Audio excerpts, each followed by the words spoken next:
Muy bien, gracias.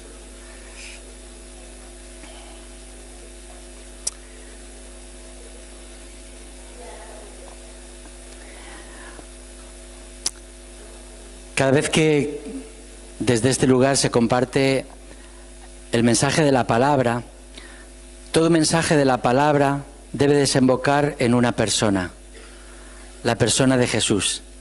Así que no importa de qué hablemos, no importa si hablamos del césped, si hablamos de los árboles, si hablamos de la brisa, no importa qué elementos utilicemos en los mensajes, pero todos tienen que desembocar en la persona de Jesús. Y hoy quiero hablaros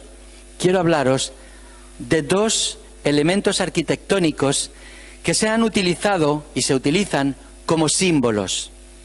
Me refiero a los muros y los puentes. El muro viene a simbolizar la barrera que alzamos para protegernos de algo o de alguien. El puente es aquello que utilizamos para simbolizar la unión entre dos partes. Yo os preguntaría así de arrancada, ¿qué elemento arquitectónico de estos dos os gusta más? ¿El muro o el puente? A ver, los que les guste más el muro, levantad la mano. Los que les guste más el puente, levantad la mano. Nos gustan los muros, ¿eh? Mirad, son dos elementos arquitectónicos que, como digo, se utilizan como símbolos y en muchos sentidos y muchas veces los utilizamos como símbolos negativos.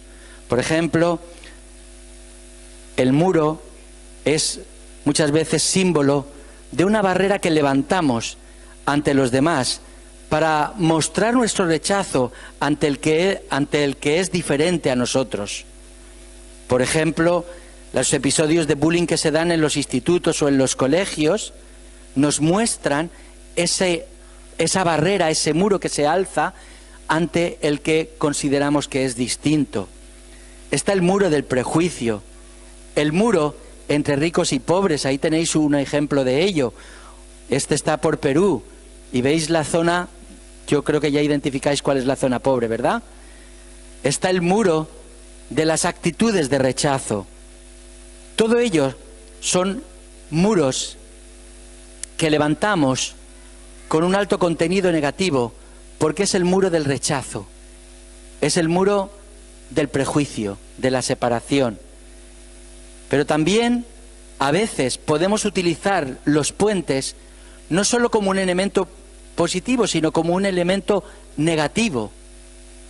Y aunque a veces nos cueste imaginarlo, los puentes a veces pueden ser símbolo de algo negativo.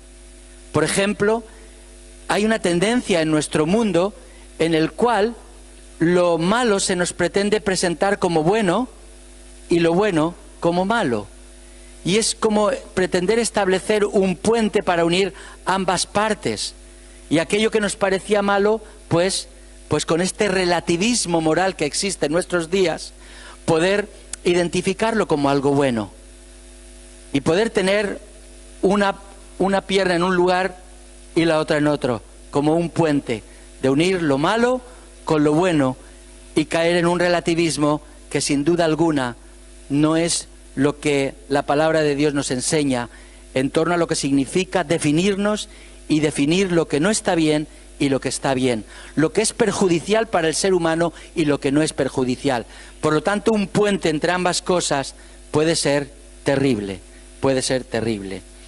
Pero yo en esta mañana quisiera daros una perspectiva positiva de ambos elementos arquitectónicos.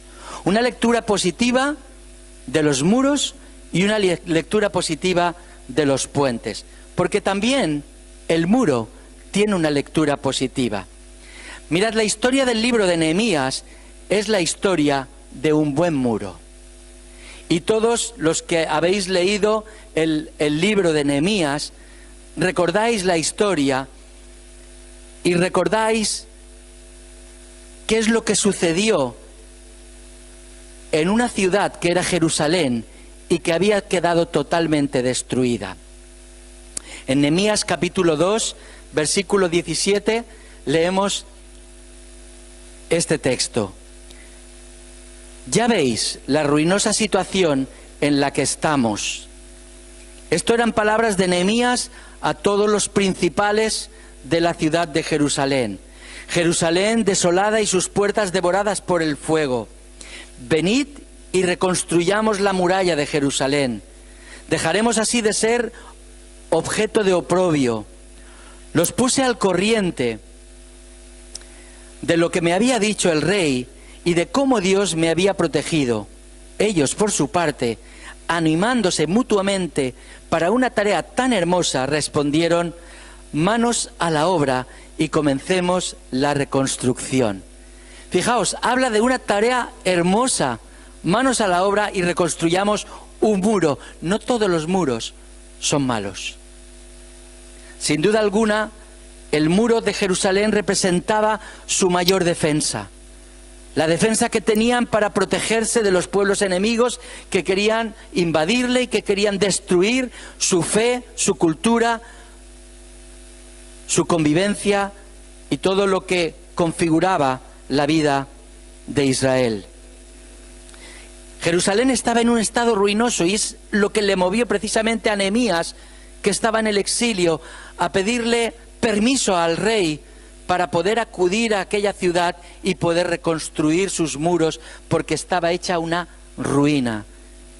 Y Dios se mueve en todo ese proceso y le hace ver cómo el favor de su Dios está con él a la hora de emprender tan gran desafío. Dios está de parte de Nehemías para reconstruir aquel muro. Pero en el momento en que se pone manos a la obra, en el momento en que anima a los principales, sacerdotes, a todos los representantes de Israel para movilizarse y ponerse manos a la obra, nada más comienzan, surgen los enemigos de la reconstrucción. Sanbalat, Tobías, Gesem, 3 personajes nada positivos, que ponían palos en la rueda, que intentaban minar el ánimo, que intentaban hacer todo lo que estuviera en su mano, todo, absolutamente todo, para evitar que se reconstruyera aquel muro. Pero la firme determinación de Nehemías, el respaldo de Dios y el esfuerzo de todo un pueblo permitieron que aquel muro fuera reconstruido. Y, como dice el texto, el 25 del mes de Elul, al cabo de 52 días, se construyó la restauración de la muralla. Al enterarse nuestros enemigos y las gentes de nuestro alrededor, se llenaron de temor y reconocieron que esta obra se había realizado gracias a Dios. Cuando vieron en qué poco tiempo y de qué manera habían podido volver a reconstruir aquel muro, aquellos se reconocieron que Dios estaba detrás de aquel proyecto. Quizá esta historia sea el paradigma de todas las historias y ocasiones en las que la Biblia se nos habla de los muros como elementos de defensa, como elemento de protección. En la Biblia encontramos no solo los muros físicos, sino también el muro o las murallas como elemento simbólico de defensa. Todos nosotros tenemos enemigos no tan fáciles de identificar como lo eran Sanbalat, Tobías, Gesem, pero sin duda enemigos que atacan tu vida, que atacan la vida de tu familia, los vínculos de relación, y que hacen que si nosotros no tenemos una defensa, esos enemigos acaben con nosotros. Yo te preguntaría en esta mañana, ¿cuáles son tus enemigos ante los que has de levantar un muro de defensa?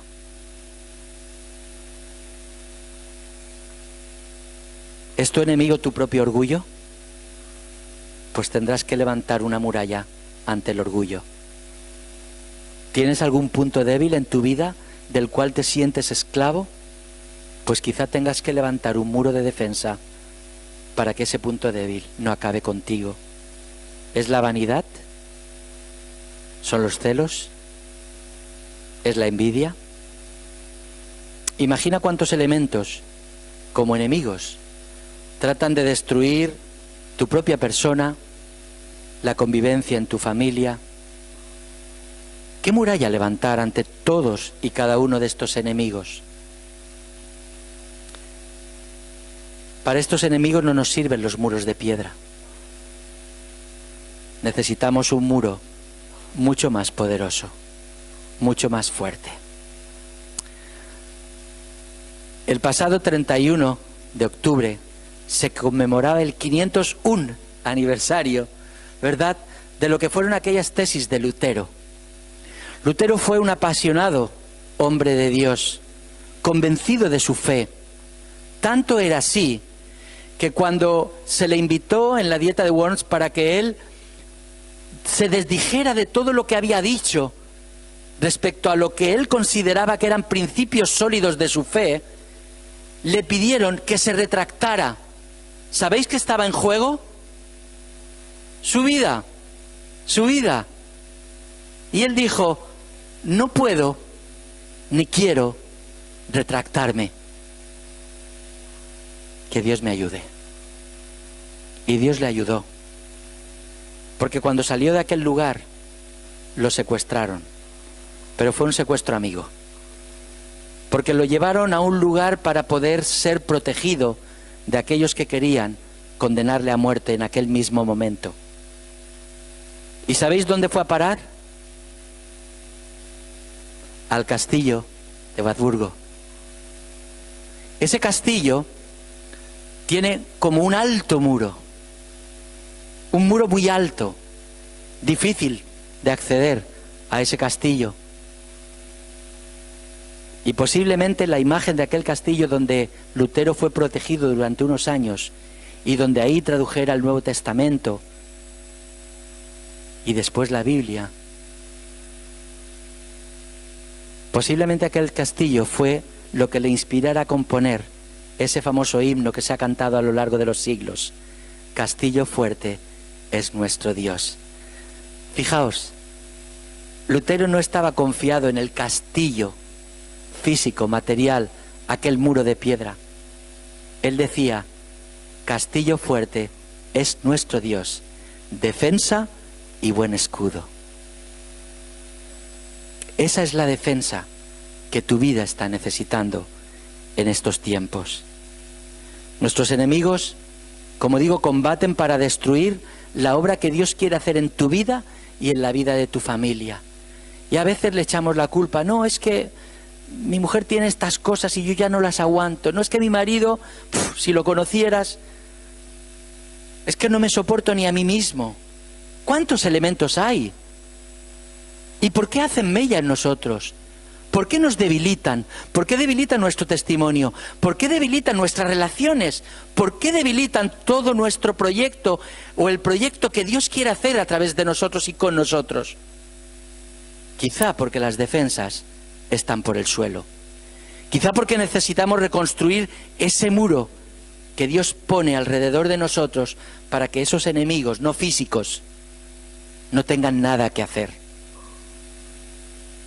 El apóstol Pablo nos lo recuerda: nuestra lucha, nuestro combate no es contra sangre ni carne, es una lucha espiritual. Y necesitamos levantar una barrera espiritual que solo podemos levantarla cuando es Dios quien la levanta. Y somos nosotros quien le decimos y le pedimos: Señor, apóyame en esto, levanta esta barrera, levanta este muro, levanta esta defensa, porque necesito protección. Protección ante cada uno de estos enemigos que están dañando mi vida o tal vez la vida de mi familia. Por lo tanto, quédate con esta imagen buena del muro. Pero también quiero hablar de una imagen buena del puente. Porque en la Biblia, fijaos, es curioso, sí que aparece muchas veces el muro como símbolo, ¿verdad?, de esa defensa que Dios pone para sus hijos. Pero buscad puente, no vais a encontrarlo, no aparece ni siquiera la palabra. pero aunque no esté de manera explícita, está de manera implícita. Y encontramos pasajes en los cuales, sin mencionar, sin hablar de puente, se nos muestra claramente el símbolo. Vosotros recordaréis que en el pueblo de Israel existía la figura del sacerdote y del sumo sacerdote. ¿Quiénes eran los sacerdotes? Los sacerdotes eran aquellos que eran mediadores o intermediarios entre Dios y los hombres, ¿verdad? El sumo sacerdote, de hecho, una vez al año entraba en el lugar santísimo. ¿Con qué objeto? ¿Con qué intención? Con la intención de interceder por el pueblo para que Dios perdonara los pecados del pueblo. Luego, ¿qué estaba haciendo? Una tarea de puente entre Dios y su pueblo. Pero, fijaos, también en la época de Jesús se conoce otra figura que está muy relacionada con la del sacerdote, y es la de pontífice. Esto nos suena, ¿verdad? Pontífice. ¿Sabéis qué significa pontífice? Constructor de puentes. Constructor de puentes. Y lo que en un momento era algo que se aplicaba a alguien que se dedicaba realmente a construir puentes, con el tiempo pasó a tener también una lectura y un significado simbólico. Y de hecho, dentro de la cultura pagana romana, existía la figura del Pontífice Maximus, que era el que conectaba la voluntad del pueblo con la voluntad de las divinidades, o la voluntad de las divinidades con las del pueblo, y él se constituía en esa figura puente entre ambos. Conocemos y hemos oído hablar dentro del catolicismo de la figura del sumo pontífice, que vendría a ser el Pontífice Maximus, aquel que está para mediar entre Dios y los hombres. Esa figura existía y existe, pero ¿sabéis? El mejor constructor de puentes fue y ha sido y será Jesús. Porque todos sabemos que en un principio la relación de Dios con los hombres se había deteriorado, se había roto. Ese puente de comunión que había, de poder caminar junto con Dios, quedó destruido a causa del pecado. Y ese pecado históricamente ha mantenido al hombre separado de Dios. Y en el Antiguo Testamento, como hacía referencia, los sacerdotes hacían sacrificios de animales para pedir perdón por los pecados cometidos por el pueblo. Pero Jesús pasa a ocupar el lugar de aquellos animales. Pasa a ocupar el lugar donde era sacrificado, el altar del sacrificio, para él mismo ser sacrificado y poder restaurar esa relación rota entre Dios y los hombres. Jesús pasa a ser ese gran sumo sacerdote. Y mirad lo que nos dice, es interesante, y si podéis hacerlo, hacedlo, porque es un ejercicio muy interesante. Leeros los 8 o 9 primeros capítulos del Tratado de Hebreos. Y ahí existe toda una descripción del papel del sumo sacerdote, pero aplicado a la persona de Jesucristo. Y ahí encontramos este texto en el capítulo 4, versículos 15 y 16. Dice: pues no tenemos un sumo sacerdote incapaz de compadecerse de nuestras debilidades. Al contrario, excepto el pecado, ha experimentado todas nuestras pruebas. Acerquémonos, pues, llenos de confianza a ese trono de gracia, seguros de encontrar la misericordia y el favor divino en el momento preciso. Jesús no era un sumo sacerdote que pudiera ser insensible al dolor y a los efectos del pecado en las personas. Era alguien lo sumamente sensible para tomar carga por todo ello. La única diferencia entre Jesús y cualquier sumo sacerdote de cualquier época es que Jesús no había pecado. En él no había habido pecado. Pero no solo es sumo sacerdote, sino que además se convierte en el propio sacrificio. El sacrificio de Jesús se establece como puente de salvación entre Dios y la humanidad. Dice en Hebreos 9, 14 y 15, pero si esto es así, ¿cuánto más poder tendrá la sangre de Cristo? Pues por medio del Espíritu Eterno, Cristo se ofreció a sí mismo a Dios como sacrificio sin mancha, y su sangre limpia nuestra conciencia de las obras que llevan a la muerte, para que podamos servir al Dios viviente. Hoy tenemos la celebración de la Santa Cena y por eso lo habíamos dejado para después del mensaje. Porque quizá conviene que reflexionemos antes respecto al valor de esa sangre, a ese sacrificio, el valor de lo que Jesús estuvo dispuesto a hacer. Jesús es un puente extendido para aquellos que están dispuestos a atravesarlo. Un puente que conduce a salvación. Cuando Jesús es nuestro puente, entonces nos enseña a extender puentes de unidad. No solo la unidad de Dios con el hombre y del hombre con Dios, sino también la unidad entre los distintos seres humanos, a pesar de nuestras diferencias. ¿Cuántas veces nuestras relaciones se rompen y se abren abismos por causa de rupturas de puentes? Rupturas entre marido y mujer, padres e hijos, entre amigos, compañeros de trabajo. ¿Cuántas veces? Y a veces sin importar la causa, porque a veces la causa es lo de menos, sino lo que aparece. Y permitidme que os cuente un breve relato. En una ocasión, dos hermanos que habían convivido durante 40 años ayudándose mutuamente, trabajando las tierras de ambos, vivían en granjas que estaban cerca la una de la otra, y durante 40 años estuvieron esforzándose por trabajar de manera cooperativa, apoyándose mutuamente, pero, ¿sabéis? Hubo un momento que surgió un pequeño malentendido. Y aquel pequeño malentendido fue creciendo, fue en aumento.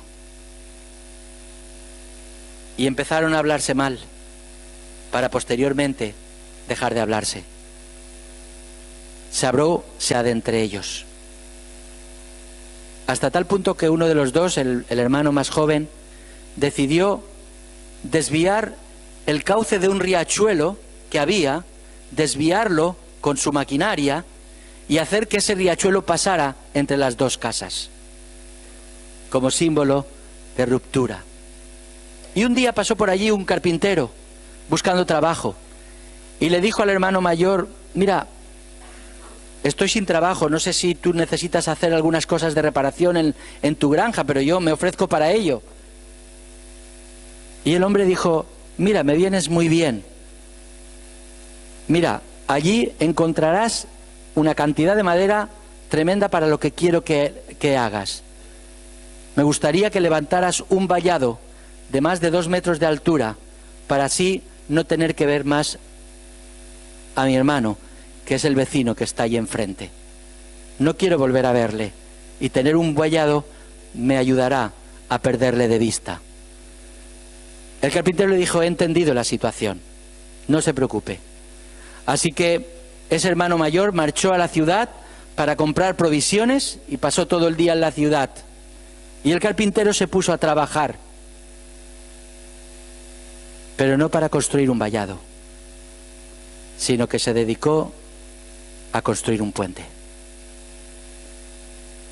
Cuando llegó el hermano mayor quedó sorprendido ante lo que había hecho y dijo: no era esto lo que yo te había pedido.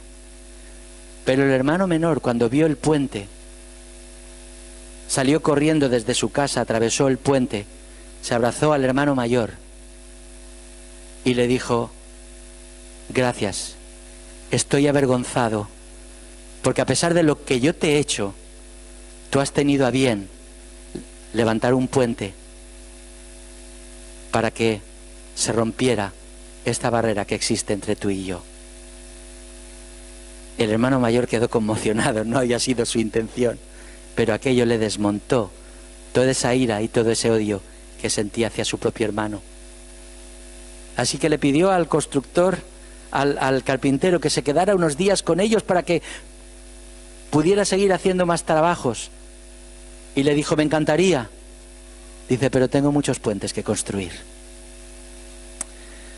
Es un precioso relato que nos ilustra muy bien para qué sirven los puentes, que nos ilustra muy bien también la tarea de puente que Jesús hizo para cada uno de nosotros. Mira, si Jesús no es el puente de tu vida, si Jesús no es el puente en tus relaciones, tampoco se puede construir o constituir en tu muro de defensa. Ambos elementos son símbolo de lo que Jesús, de lo que Dios quiere y debe hacer en tu vida. Levantar muros de defensa ante todo aquello que te daña. Establecer puentes de unión para que puedas atravesar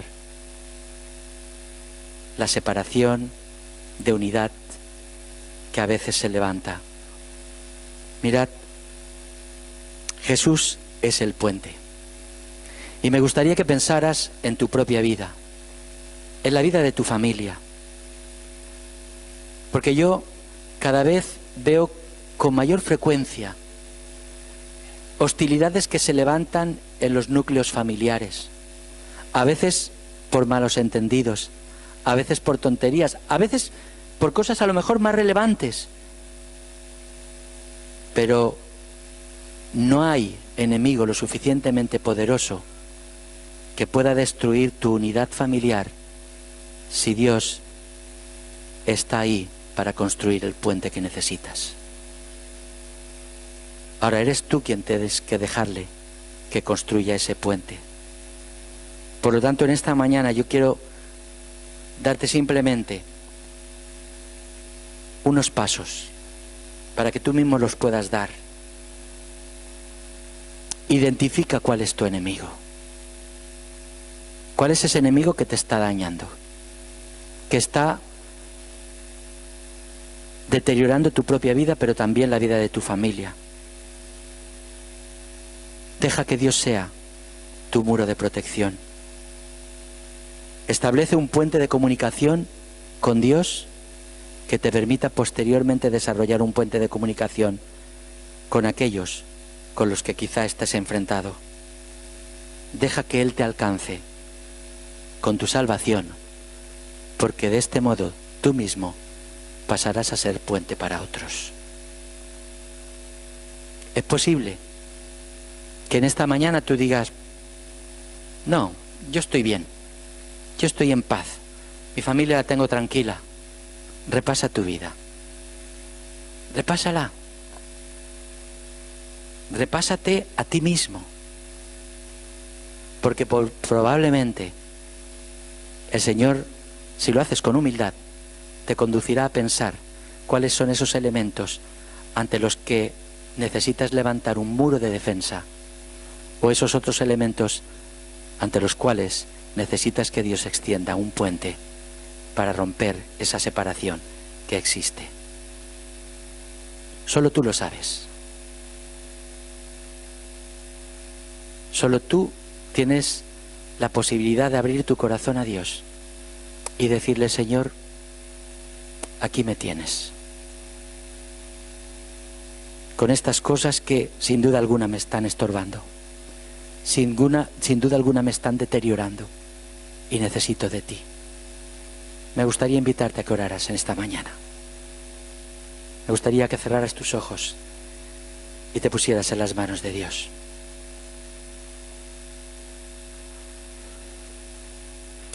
Señor, en esta mañana quiero rogarte que tú,